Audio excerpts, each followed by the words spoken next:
Hey everyone, welcome back. Hope you're having a fantastic day so far.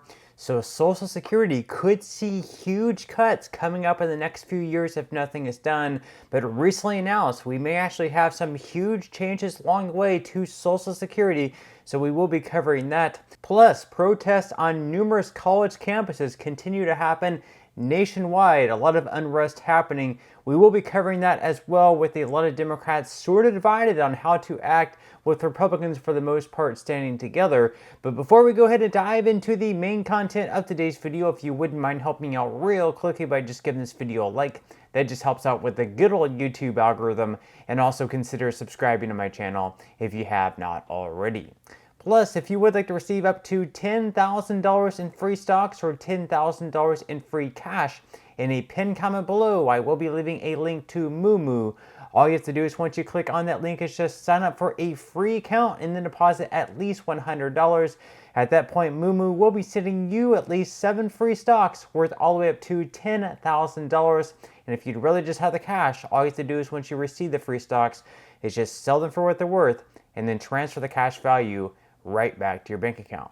Okay, so diving right into our lead story of today's video, and all over the news, you've probably seen lately a lot of protests taking place nationwide across college campuses. A lot of these people are very much pro-Palestine. They are blocking off campuses, at least in UCLA. Recently, they have had the police go in there and try to break those barricades down. But, a lot of just lawlessness taking place and just a lot of craziness. Kind of reminds you a lot of 2020 with all the protests that were taking place across cities nationwide. And the former president and Donald Trump, while he is stuck in court, he is sort of using this as his advantage. He's calling on Biden to take action and condemn these protests that are taking place. And again, free speech is completely fine. No matter your views, you can definitely speak out against them. But if you're actually going to places blocking common areas off, or where students are paying for tuition, they need to get to their classes, and you're blocking that entire area off, or people who are paying can't get into that area, you're destroying your campus. You're throwing bricks into the glass, and that's something that should definitely not be happening. So Trump is calling Biden to condemn the violence there. So according to Fox News, former President Trump on Thursday called out President Biden and California Governor Gavin Newsom for their silence as police confront anti-Israel protesters on UCLA's campus. He said, "This is a radical left revolution taking place in our country. Where is crooked Joe Biden? Where is Governor Newsom? The danger to our country is from the left, not from the right," he said, referring to Biden and Newsom by his favorite nicknames for them.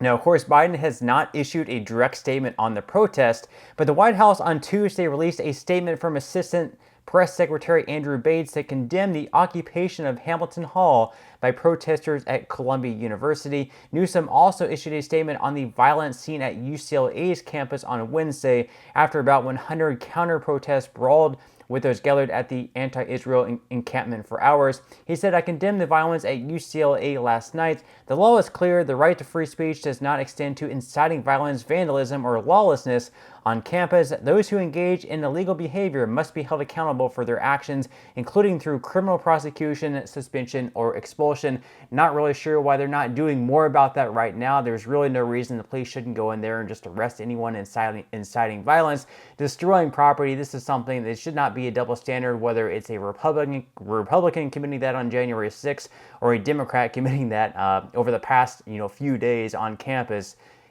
Both sides should be held to the same standard. We should be condemning violence, whether it's a Republican committing it or whether it's a Democrat condemning it. There should not be like a double standard where one thing is okay, but the other all of a sudden is not okay.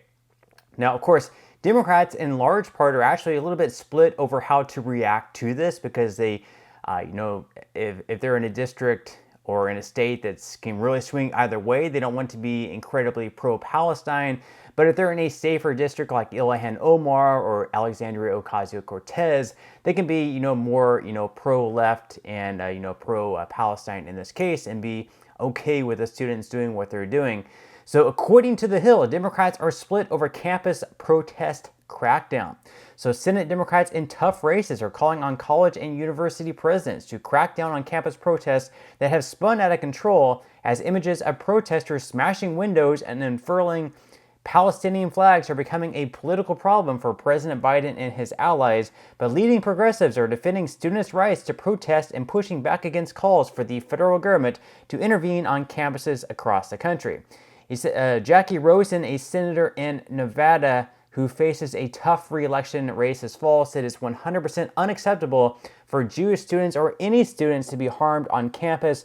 You're seeing this at campus after campus, that there's now physical violence. And then, of course, we also had a senator in Sherrod Brown. He is a senator in Ohio, which is going to be a tough re-election for him. He said that we all speak strongly that the anti-Semitism and hate and violence are not acceptable. So it's pretty apparent here that Democrats in tough races are, kind of condemning the violence, whereas those who pretty much know they're going to win re-election either way are more so backing the students, despite the students destroying property and, not exactly conducting their fair speech in a good manner. Now, the article goes on to say that Democratic strategists acknowledge that Biden needs to turn out young voters to the polls in November to win, and that recent polls show that a majority of them feel more sympathetic to Palestinians than Israelis amidst the mounting death toll in Gaza. A New York Times/Siena College poll of 1,059 registered voters nationwide from April 7 to 11 found that 45% of voters age 18 to 29 sympathize more with Palestinians than Israelis in the conflict. Only 15% of the same group said they felt more sympathy for Israel. Clashes between protesters and police, or between protesters and counter-protesters, have brought back memories of the Black Lives Matter demonstrations that roiled cities ahead of the 2020 election, when Republican candidates ran against the defund the police movement. So a lot of people here are saying that Biden does not want to necessarily condemn the violence, and he wants to appear as more pro-Palestine. That way he can win the vote of younger voters, since a lot of younger voters are now turning towards Trump. And he also sees Michigan as a huge battleground state to win, where in Michigan we actually have a lot of people who are pro-Palestine there as well. So we'll have to see how this continues. Definitely want to get the violence under control. People definitely have the right to free speech, but if you want to protest and use your free speech, it doesn't mean that you have to go off and destroy property, incite violence, or other things like that. Now, in our lead story of today's video, and to wrap up this video, we're going to be talking about Social Security real quickly. So we've seen numerous reports that show that anytime between 2031 to 2033, if nothing is done about the Social Security Trust Fund, there is not going to be enough money in there to pay out 100% of the benefits. And because of that fact, they will have to cut benefits across the board for everyone of up to 26%. That means basically if you're receiving a monthly check of $1,000, that check will be cut all the way down to $740. And so because of that fact, lawmakers have to act. And we actually have one lawmaker who's coming up with an idea to reform Social Security and make some huge changes to the program. So he's going to try to get this bipartisan group of lawmakers in Washington together, come up with different types of solutions, and then with 1 year, offer all these solutions up to Congress and then expedite a vote on them to save the program for the future. So according to Newsweek, Oklahoma Republican Congressman Tom Cole has said that the U.S. needs to have serious discussions about Social Security as concerns over its viability continue to hover in policy discussions, with experts saying funds for the program may be exhausted in a decade. Cole pointed out that over the next 3 decades, Social Security will have to confront a deficit of $19 trillion. Experts within the Social Security Administration have suggested that without reforms to the program by 2033, the $2.8 trillion fund will deplete its reserves. A suggestion by the Oklahoma Republican is the introduction of the Bipartisan Social Security Commission Act, which aims to form a 13-person commission to be formed with input from the president and leaders in Congress that will be tasked with providing recommendations over what to do with Social Security. Within 1 year of its first meeting, the commission would have to report to Congress with a proposal to ensure Social Security's trust funds are solvent for the next 75 years. This proposal would have to be made with the support of commission members, and then the proposal would receive expedited consideration in Congress for a vote. So once again, this group of 13 people would come up with different ideas to make sure that the program is going to be solvent for the next 7.5 decades. And some ideas that they might consider is, first off, raising the full retirement age from 67 up to 69 or 70. This has been an idea that has been thrown around.